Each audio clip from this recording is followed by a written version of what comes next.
네, 안녕하세요. 디지털 목자 최정현입니다. 제가 오늘 이제 이렇게 서로 성경 공부하는 어떤 분과 이렇게 얘기를 하면서 느낀 게, 제가 영상을 굉장히 많이 찍었어요. 그리고 어, 제 채널이 폐쇄된 게 종류로 치면 5번이고요. 그 횟수, 그러니까 지금 현재 올리고 있는 가장 가장 핵심되는 채널이 디지털 목자와 진리의 쓴소리예요. 맨 처음에는 이 두 개를 서로 다른 영상을 이제 이렇게 올렸어요. 근데 그렇지만 이제 제가 이렇게 제가 직접 이렇게 촬영하는 이 부분에 대해서는 또 동시에 이렇게 좀 봐야 된다라는 생각이 또 들더라고요. 그래서 이제 두 군데 뭐 공통적으로 이제 올리는 자료들이 있다 보니까 어 있는데, 제가 이제 폐쇄가 될 때마다 느낀 게 뭐냐면, 뭐 여러분들 제 영상을 듣는 분들이 뭐 와서 듣고 그걸 통해서 깨달음을 받고 이제 천국의 백성이 되는 거죠. 천국의 백성은 굉장히 넓은 범위의 얘기입니다. 하나님의 자녀들, 즉 하나님의 나라, 그것은 곧 하나님의 아들들이에요. 두 번째는 제사장입니다. 이 제사장은 율법의 종들을 얘기하는 거예요. 그 제사장 프리스트라고 쓴 거는 실제 그분들이 복음의 프리스트로서의 역할을 한다는 뜻이 아니고요. 율법의 종, 그 사람들이 이제 끊임없이 율법을 가지고, 율법의 가장 중요한 부분이 제사를 드리는 거잖아요. 이제 그와 같은 일을 그분들이 한다고 그래서 요한계시록에 보면 하나님의 나라와 제사장들을 하나님이 이제 끌어서 옮기시는 거예요. 그러면 예를 들면 요한계시록 같은 경우에 그 청중이 누구냐면 사실은 이스라엘 백성이에요. 이게 흩어져 있는 이스라엘의 12지파에게 보내는 서신서입니다. 그게 요한계시록이. 그런데 이제 이거를 이제 이스라엘 사람들, 즉 율법의 종들에게 쓴 것이 아니고 이방인에게도 썼다고 주장하는 이제 그 같은, 뭐라 그럴까, 이제 뭐 속임의 교리라고 할 수는 없는데 맞는 부분도 있는데, 문제가 되는 게 대체 신학이에요. 그러니까 이스라엘 사람을 이방인이 대체했다 그러는 건데 그런 게 어디 있습니까? 성경은요, 어떤 말씀 하나를 쓰면 뭐 그런 식으로 자기가 생각하는 것처럼 막 상징으로 대체하고 이래서는 큰일 나요. 다시 말하면 그 안에 12지파 안에 이스라엘 사람 플러스 이방인도 포함되는데, 그 성경적 근거가 뭐냐고 그러면요, 12지파 중에 처음부터 그 지파에 있던 11지파 말고 플러스 2개의 지파가 더 나타납니다. 그것이 요셉 지파라고 표현되지만, 요셉이 이 애굽으로 가서 이제 거기서 총리가 된 후에 두 아들을 낳죠. 하나는 에브라임이고요, 또 하나는 므낫세입니다. 근데 에브라임이 동생임에도 불구하고 이 야곱이 손을 이렇게 엮어가지고 동생을 형 손에, 오른손에, 또 형을 왼손에 이렇게 해서 기도를 하니까 그 요셉이 그래요. 아버지 이거 잘못하시는 거 어떻게 그러지? 나도 알아. 하면서 에브라임이 장자처럼 행동하게 합니다. 그리고 이제 므낫세가 나오는데, 이 에브라임의 예표가 뭐냐면 원래 요셉이요, 예수 그리스도의 예표시고 그가 태양을 의미하지 않습니까? 해. 그러면 이 해를 의미하는 요셉의 후손들이 곧 이방인들이에요. 지파로 치면. 그렇지만 요셉은 없어졌기 때문에 이스라엘의 12지파 중에 요셉이 없어요. 그런데 이 12지파를 대신하는 지파, 그러니까 요셉을 대신하는 지파가 에브라임 지파입니다. 그래서 이제 에브라임이 여러 가지 특색을 많이 나타내는데, 그게 이제 이방인과 관련이 되어 있는 거예요. 그래서 원칙적으로 이방인들은요, 에브라임이라고 하는 지파의 가지에 붙어 있어야 율법의 종과 동일한 구원을 얻는 자들이 돼요. 그러니까 이제 이런 비밀들을 여러분들이 이렇게 딱 알 수 있느냐, 알 수 있는데요. 저 같은 경우는 하나님이 어느 시점이 돼서부터 이와 같은 지식들을 우리 김창배 장로님이나 또는 뭐 우리 Tears of 예레미야나 아니면 마크 빌트 목사님이나 이런 사람들, 여러 이제 또 그 외에 목사님들 계시죠. 에 통해서 말씀이 들려온 것들을 서로 엮어서 완전한 형태의 하나님을 아는 말씀의 지식이 되게 하셨어요. 그래서 제가 이걸 입을 내서 열어서 말할 때 이 말한 것이 내 마음에 고통이 되거나 앞뒤가 안 맞으면 말하면 안 됩니다. 그런데 이 말을 하면서도요, 내 안에 있는 성령께서 내 이 입에 말을 주장하시기 때문에 더 확실해져요. 전하면서도 더 확실해져. 그렇게 알게 된 것들이니까 여러분들이 받아들일만 하면 더 연구를 해보시고 제 영상을 더 많이 들어보시고요. 받아들일만 하지 않으면 안 받아들여도 돼요. 그거는 각자의 정체성에 관한 이야기이기 때문에 제가 그렇게 들어야 된다, 안 들으면 망한다, 이 얘기를 하는 게 아니에요. 그건 다른 얘기예요. 자, 이와 같이 이 성경이 지파와 그 아들들 12보석, 이 성전, 새 예루살렘 성전의 가장 기초가 되는 기초석은 그 아들들이 만드는 거예요. 12보석. 다시 말하면 하나님의 아들들입니다. 그리고 들락날락거리는 사람들이 12지파인데 문에 지파 이름이 써 있죠. 이렇게 되어 있습니다. 그래서 그 야곱이 요셉에게 뭐라 하냐면 너의 후에 있을 많은 후손들을 이렇게 얘기를 하지만 요셉에게는 직접 몸에서 낳은 후손이 없어요. 그건 무슨 얘기냐면 나중에 이 요셉 지파에 대해서는 어디서 한 번 더 언급이 되냐면 일반적인 구약이나 신약에 전혀 언급이 안 되다가 요한계시록에 와서 요셉 지파라는 말을 씁니다. 그 얘기는 무슨 얘기죠? 이방인 중에 율법의 종으로서 인침을 받는 자들은 이제 소위 말하는 율법의 종으로서 제사장으로서 들어가겠다. 이런 말씀을 주시는 거예요. 그래서 여러분들이 성경을 성령께서 깨닫게 하지 못했음에도 불구하고 깨닫는다. 쉽지 않아요. 자, 이런 성경을 듣고 또 보고 깨달음을 주는 건 누가 하셔요? 하나님이 하시잖아요. 그래서 이사야서에서 이렇게 얘기했잖아요. 듣고 보고 깨닫게 하려 하심이라. 그러면 근본적인 이유는 고침을 받게 하려고. 그러나 저희에게는 듣고 보고 깨달을 수 없게 하셨다 그랬죠. 그때 쓴 것이 디오나타이. 깨달을 수 없도록 하셨다. 왜냐하면 고침을 받지 못하도록. 그렇다면 여기서 아주 중요한 하나님의 뜻이 딱 나오는 거예요. 이거 하나만 놓고. 무슨 뜻이냐면 하나님은 자기가 부르시고 자기가 택한 자들에 대해서만 듣고 보고 깨닫게 하시고, 그렇지만 성경 안에 뭐 알미니우스나 아니면 그 펠라기우스 같은 사람들이 이제 얘기하는 거 보면 자기 머리 지식 지혜를 써서 이제 생각하는 사람들이거든요. 다 특징이 뭐냐면 펠라기우스도 어디 소속도 있었어요? 사제들 중에 하나였어요. 사제라는 말이 맞나?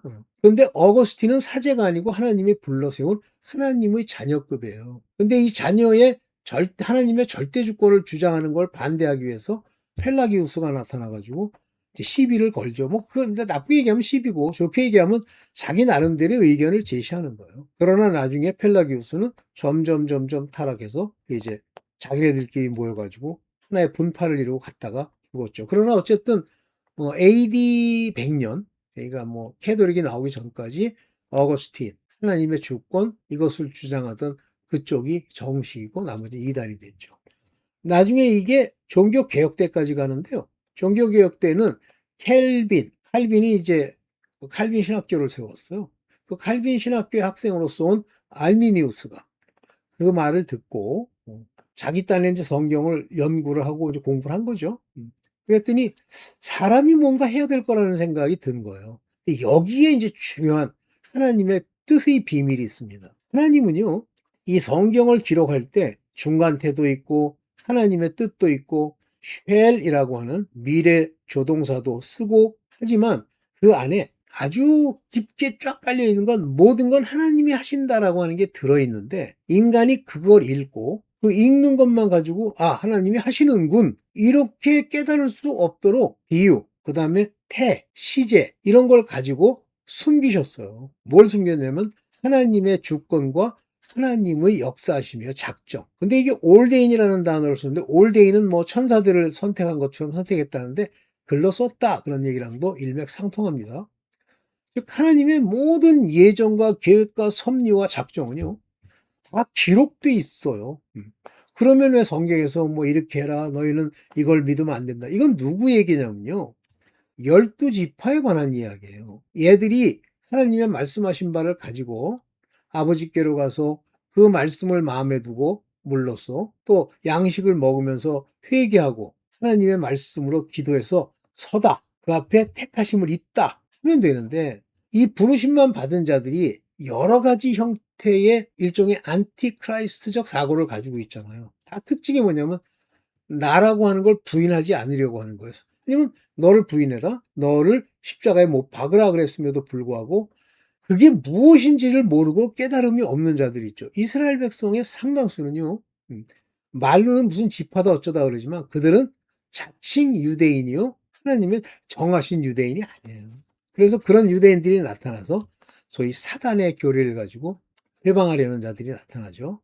이들이 광야에서 반항하면서 죽은 자들을 얘기하는데 하나님은 이다들이 살게 하기 위해서 말씀도 주고 하나님의 자녀도 보내고 또 그 안에 이스라엘 지파의 그 안에 기름 부어 깨닫게도 하시는 거예요. 그러나 이들은 신앙생활을 열심히 해야 돼요. 순종하고 고난도 받고 그리고 깨어 있어야 되는데 못 깨면 죽어요. 그래서 여러분들이 성경을 읽었는데 성경 안에 그것을 그들에게는 죄로 여기지 아니하시나니 그러면 그걸 나한테 적용하는 거 좋습니다만 그러면 아버지라 부를 수 있는 하나님의 자녀가 돼야죠. 근데 하나님의 자녀가 됐는지 안 됐는지는 사실은 자기 스스로 완벽하게 점검할 수는 없지만 가장 기초적으로 점검할 수 있는 건 그리스도 예수께서 내 안에 계시냐라고 하는 거거든요.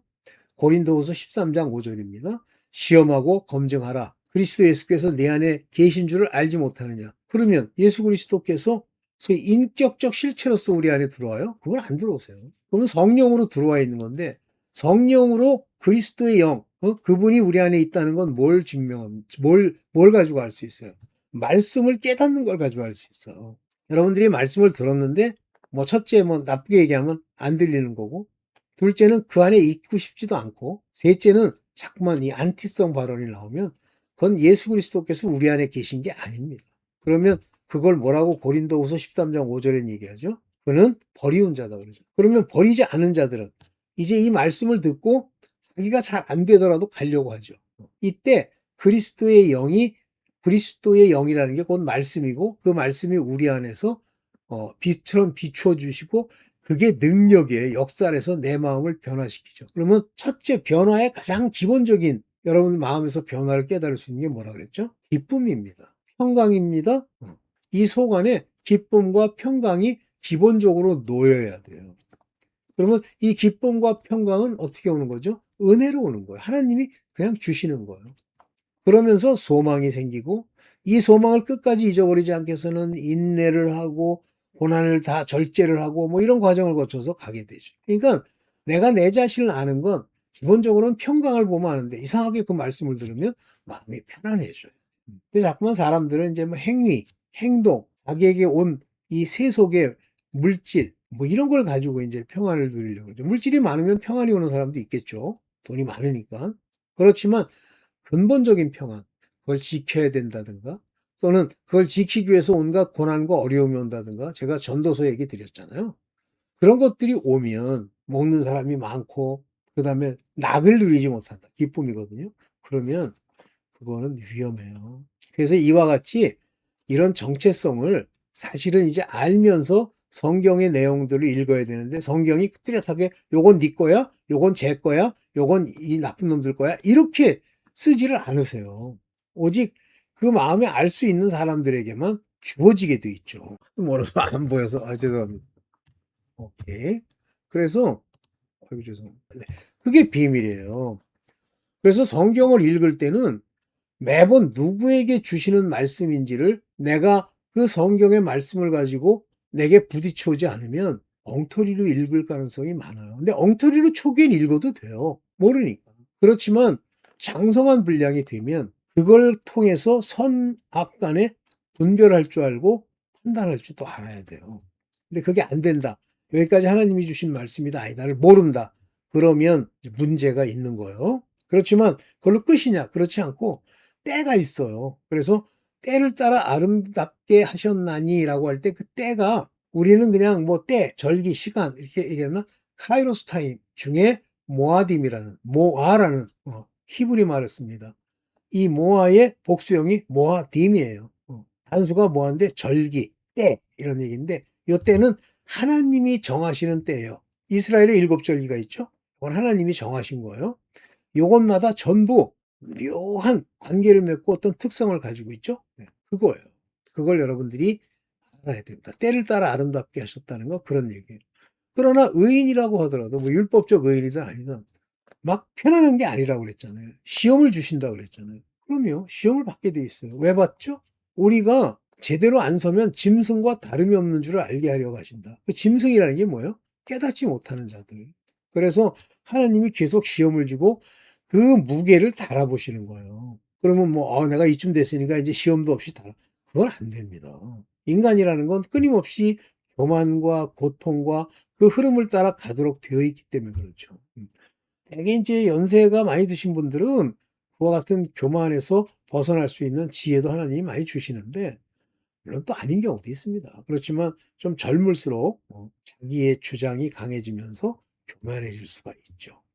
기본적으로 이와 같이 성경은 반드시 이 말씀을 깨달을 수 있는 하나님의 역사, 작정, 하나님의 predestination, 정하심에 대한 그 분명한 사실을 여러분들이 읽을 때마다 마음에 두고 읽지 않으면 성경을 거꾸로 읽게 돼요. 굉장히 많이 그렇습니다.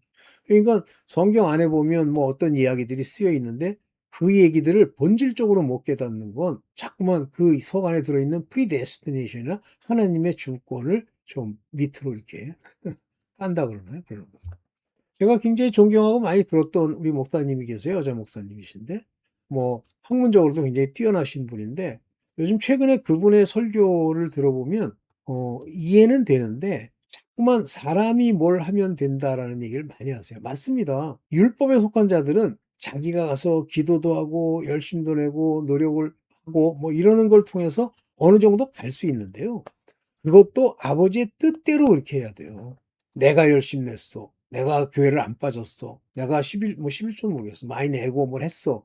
그런 거는 그분의 어떤 부르심과 택하심의 가장 기본적인 정하심에 별로 영향을 안 미쳐요. 그러니까 영향을 안 미친다는 게 이렇게 조사를 해보면 이렇습니다. 여러분들 이제 이 부분을 분명히 깨달으셔야 되는데 하나님이 부르고 생명책에 기록된 분들이 이런 기도하고 봉사하고 열심히 한다. 그러면 그건 훌륭한 겁니다. 그것은 에르곤이 돼요. 행하심. 그런데 하나님이 생명책에 기록된 바가 없이 부르심이 없어. 그런데 하나님이 주시는 여러 가지 약속들을 보니까 너무 좋아. 그래서 와가지고 열심 내고 봉사하고 뭐 이렇게 열심히 해요. 그러면 이건 뭐가 되냐면 하나님과 관계없는 열심이 돼서 잘못하면 이게 잘못하는 게 아니라 금방 내의 내가 높아짐 이걸 받는데 쓰려고 들어요. 그러면 내가 사람들 앞에 높아지면 괜찮으냐? 그렇지 않은 것이 사람들에게 높임을 받는 것은 하나님께 미워하시는 바가 된다고 그랬는데 그게 무슨 의미인지 여기서 안 와닿는 거예요. 그러면 왜 이게 안 와닿느냐면 자기가 높임 받는 걸 버리게 되면 부인하고 십자가에 못 박아서 자기 걸 추구하지 않거든요. 그렇지만 그들이 온 동기가 아버지께 얻을 그 여러 가지 것들을 탐내고 온 거잖아요. 그러니까 돈을 사랑함이 일만하게 뿌리가 된다는데 사단이 안 내두죠. 돈을 사랑함이 일만하게 뿌리가 되도록 끌고 가시죠. 그래서 이제 성경을 읽으면서 성경이 얘기하고 있는 대상의 정체성과 나의 정체성을 정확하게 알아야 되고 나의 정체성을 내 생각보다 높은 곳에 두면 반드시 문제가 생길 수 있어요. 물론 그렇다고 해서 완전히 문제가 생겨서 죽느냐 그건 아닙니다. 돌아올 수 있어요. 그렇지만 생각을 해보세요. 하나님의 자녀들은 죄를 범했어도 그것으로 인해서 죽지 않아요. 그 죄를 죄라 칭하지 않으세요. 그런데 그거를 율법의 종이 자기 거라고 생각하고 그 말씀을 받았다고 합시다. 그러면 거기에 이제 뭐 너희는 아바 아버지라 부르시나니 하나님이 너희 안에 계시고 뭐 이를 치고 이제 이런 얘기가 나오면 그건 다 뭐 일부러 무시하는 게 아니라 눈에 안 띄는 거예요. 그리고 제껴놓고 자기에 맞는 것만 들죠. 하나님은 난 구원, 이런 자들은 죄를 죄로 여기지 않는다고 그랬어. 근데 자기가 생각해도 죄를 졌잖아요. 그러니까 찜찜하거든요. 그러니까 이 찜찜함이 찜찜하고 괴로워요. 그래서 이런 괴로움으로 인해서 하나님이 실제 그들을 심판하시고 또 정죄하시는 그 과정이 있을 수 있는데 그걸 무시하니까 나중에는 사단이 걔를 잡고 완전히 다른 길로 가게 하죠. 하여튼 어쨌든 이런 부분들을 여러분들이 마음에 좀 새기면서 성경도 읽으시고 그 길을 가야 됩니다. 제가 이게 과거에 다 얘기했던 내용을 또 왜 강조해서 얘기를 하냐면 저랑 같이 이제 성경 공부하시는 분이 제가 볼 땐 훌륭하신데 제가 영상을 너무 많이 올리다 보니까 심지어는 제가 그 채널이 폐쇄된 다음부터 올린 것조차도 너무 많은 거예요. 그러다 보니까 제가 이제 다 그걸 들어라 이런 얘기들을 하지만 다 들으실 수는 없잖아요. 종일 그것만 들어야 되는데. 그래서 제가 오늘 요 얘기를 전제로 드리고 그다음에 또 이 비슷한 얘기들을 중간중간 드리려고 합니다. 네. 이해되셨죠? 네. 오늘은 요거는 여기까지만 하겠습니다. 네. 여러분들 열심히 신앙생활 하시기 바라요.